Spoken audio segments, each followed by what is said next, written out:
நேற்று வரை அதாவது அதிமுகவை வந்து கடுமையாக விமர்சித்த டிடிவி தினகரன் இன்று அந்த கூட்டணியில் இடம்பெற்ற பிறகு எங்களுடைய கூட்டணியை பார்த்து திமுக பயப்படுகிறது என்று சொல்கிறார். அவர் மிரண்டு போயிருக்கிறார். அதுவே மிரட்டப்பட்டவர்களின் கூட்டணி, மிரண்டு போனவர்களின் கூட்டணி. எங்கள் கூட்டணி மிக வலுவாக இருக்கிறது.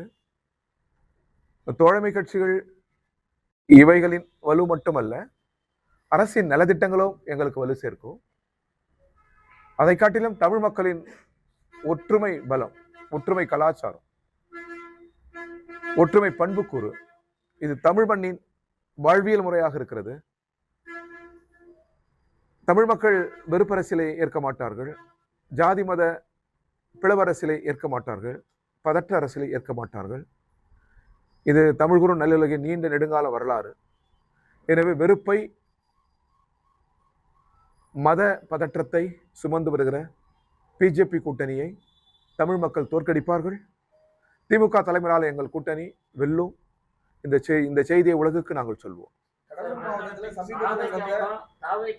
கூட்டணி வைத்தால் காங்கிரசுக்கு பவர் கிடைக்கும்னு தாவேகா தலைவர் விஜயோட அப்பா எஸ் சந்திரசேகர் கூறியிருக்கிறாரு. அதுக்கு உங்க கருத்து? அது அவருடைய கருத்து. சுதந்திர நாட்டில் யாரும் கருத்து சொல்லலாம், அவர் கருத்து சொல்லியிருக்கிறார். சனாதனத்தை புறக்கணிக்கும் அரசு மீண்டும் ஆட்சிக்கு வராது அப்படின்னு சொல்லிட்டு மத்திய உள்துறை அமைச்சர். முதல்ல இதுவே தப்பான பிம்பம். சனாதனம் என்பது வேறு, இந்து மதம். இந்து மதத்தை யாரும் தாக்கவில்லை, வழிபாட்டு உரிமைகளை யாரும் தாக்கவில்லை, ஆலயங்களை யாரும் தாக்கவில்லை. சட்டப்படியான உரிமை அது. அவரவர் கடவுள், அவரவர் மதம், அவரவர் வழிபாடு, இதை யாரும் தாக்கவில்லை. சனாதனம் என்பது தீண்டாமை, பெண்ணடிமைதனம், பிறப்பால் ஏற்றத்தாழ்வுகள் பாராட்டுவது, மூட நம்பிக்கைகள், இதுதான் சனாதனம். இதைதான் தமிழ்நாட்டில் இருக்கிறவர்கள் எதிர்க்கிறோமே அன்றி பூச்சுடுவதையோ, முகமன் கூறுவதையோ, இருகுறகுப்பி வணங்குவதையோ, தோரணங்கள் கட்டுவதையோ, ஆலயத்தை வழிபடுவதையோ, கடவுள் வழிபடுவதையோ யாரும் எதிர்க்கவில்லை. இந்தியாவோடு ஒப்பிட்டால் தமிழ்நாட்டில் தான் இந்து ஆலயங்கள் அதிகம், வழிபாடுகள் ஆலயங்கள் அதிகம், திருவிழாக்கள் அதிகம். அதற்காக தமிழக அரசாங்கம் செலவு செய்கிற தொகையும் அதிகம். எனவே இந்த பொய்யை தமிழ் மக்கள் உணர்ந்திருக்கிறார்கள். இதை பிரித்து பார்த்து பிஜேபிக்கு சரியான பாடத்தை தமிழ் மண் அளிக்கும். தேமுதிக ஒருபுறம் திமுகவையும் குறை சொல்றாங்க, மறுபுறம் அதிமுகவையும் குறை சொல்றாங்க. ஒருவேளை அவங்க தாவேகா கூட்டணிக்கு போக போறாங்களா அப்படின்ற அந்த கருத்து மக்கள் மத்தியில் இருக்கு. இதை சம்பந்தமா உங்களுக்கு யார் எங்கே போனாலும் சரி, யார் எத்தகைய கூட்டணி அமைத்தாலும் சரி, திமுக தலைமையிலான கூட்டணி கொள்கை கூட்டணி வலுவாக இருக்கிற காலத்தில் எங்கள் ஒரே குறி பிஜேபி. அது அணி சேர்ந்திருக்கிற அதிமுக, அதன் கூட்டாளிகளை நாங்கள் முறியடிப்போம். சார், பிஜேபியோட முக்கிய தலைவர்கள் மற்ற மாநிலங்கள்ல தமிழ்நாட்டை குறித்து மதிப்பிட்டு இங்கே தமிழ்நாட்டுக்கு வந்து தமிழ்நாட்டை உயர்த்தி பற்றி பேசுறது சம்பந்தமாக இது மாதிரி தான் இரட்டை நாக்கு.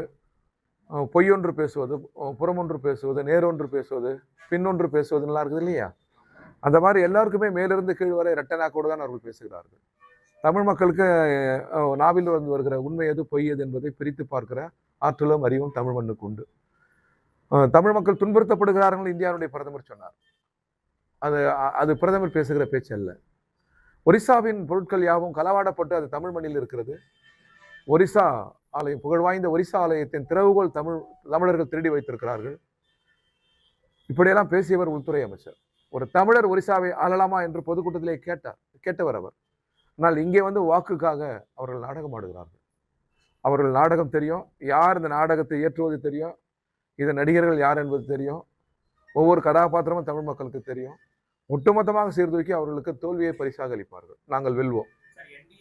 அதிமுக தலைமைன்றாங்க, ஆனா பாஜக இருந்து மத்திய உள்துறை அமைச்சரோ சரி, பிரதமரோ சரி வந்தாதான் அந்த கூட்டணியோட இறுதியோட அதை பத்தி என்ன நினைக்கிறீங்க? அது எடப்பாடி, சகோதரர் எடப்பாடி தான் அதை பத்தி வாய்த்திருக்கணும். அதான் ஆரம்பத்தில் சொன்னேன், இது மிரட்டப்பட்ட கூட்டணி, மிரண்டு போனவர்களின் கூட்டணி. எனவே அரசியல் வெளிப்படல. அதிமுகவினர் எங்க தலைமையில ஆட்சி அமைப்போன்றாங்க, பிஜேபி கூட்டணி ஆட்சி என்று பிஜேபி தலைவர்கள் சொல்லிட்டு இருக்காங்க சார். இல்ல, அதுவே ஒரு பிம்பம். ஒரு முதல் வெற்றி பெற முடியாது, வெற்றி பெறாதவர்கள் எப்படி ஆட்சி அமைக்க முடியும்? எனவே அப்படி வெற்றி பெற்று விடுவோம், ஆட்சி அமைப்போம் என்பது போன்ற ஒரு பிம்பத்தை கட்டமைக்கிறார்கள். பாமகவே இரண்டு கூறுகளாக பிரிவுபட்டிருக்கு. ஒரு தரப்புல ராமதாஸ் இருக்காரு, மற்றொரு தரப்புல அன்புமணி இருக்காரு. அன்புமணி அதிமுக கூட்டணி இருக்காரு. மோடி வந்த பிறகு கூட அவர் அதில் கலந்துக்கிட்டாரு, பேசியிருக்காரு. ஆனா வந்து நேற்று ஒரு கருத்தை அவர் வெளியிட்டிருக்காரு. எங்கள் கூட்டணி வலுவாக இருக்கிறது, திமுக பயப்படுகிறது, நாங்கள் தான் வெற்றி பெறுவோம். ஆனா அதிமுக தலைமையில ஆட்சி வந்த பிறகு நாங்கள் கூட்டணி ஆட்சியை பற்றி நாங்கள் வந்து பேசுவோம் அப்படின்னு சொல்லியிருக்காரு. அவர் அவ்வாறு பேசுவதற்கு அவருக்கு முழு உரிமை உண்டு. ஆனால் திமுக கூட்டணி மீண்டும் சொல்கிறோம் கொள்கை கூட்டணி. எங்களை யாரும் மிரட்டவில்லை, எங்களை யாரும் மிரட்ட முடியாது. இது ஜனநாயகபூர்வமான கூட்டணி, ஜனநாயகத்தை பாதுகாப்பதற்கான கூட்டணி, இந்தியாவின் கூட்டு சேவை சட்டத்தின் ஆட்சி முறையை காப்பதற்கான கூட்டணி இந்த கூட்டணி. எனவே இந்த கூட்டணியை பற்றி தமிழ் மக்களுக்கு நன்கு தெரியும். இந்த கூட்டணியில் கம்யூனிஸ்டுகள் இடம்பெற்றிருக்கிறோம். குறிப்பா தமிழ்நாட்டுல வட மாவட்டங்கள்ல, அதுலயும் குறிப்பா விழுப்புரம், கள்ளக்குறிச்சி மாவட்டத்துல இந்திய கம்யூனிஸ்ட் கட்சி வேட்பாளர்கள் போட்டியிட வாய்ப்பு இருக்கு. இல்லை, அது ஒரு பேச்சுவார்த்தை குழு அமைப்போம், இடங்களை கேட்போம். அந்த சூழலில் உறுதியாகிற போது உங்களுக்கு தெரிவிப்போம். 1,25,00,000 மனங்களை வென்ற தந்தி டிவி யூடியூப் சேனல். தவிர்க்க முடியாத தம்ப்நெயில்ஸ், கலக்கலான கான்டென்ட்ஸ். நீங்களும் இந்த குடும்பத்தில் இணைய இப்பவே சப்ஸ்கிரைப் பண்ணுங்க. அசுரபலம் கொண்ட எங்கள் டிஜிட்டல் கரங்களில் உங்கள் விளம்பரங்களை சேர்க்க வாட்ஸ்அப் பண்ணுங்க. 8939888378. Email advtthanditv@dttv.in.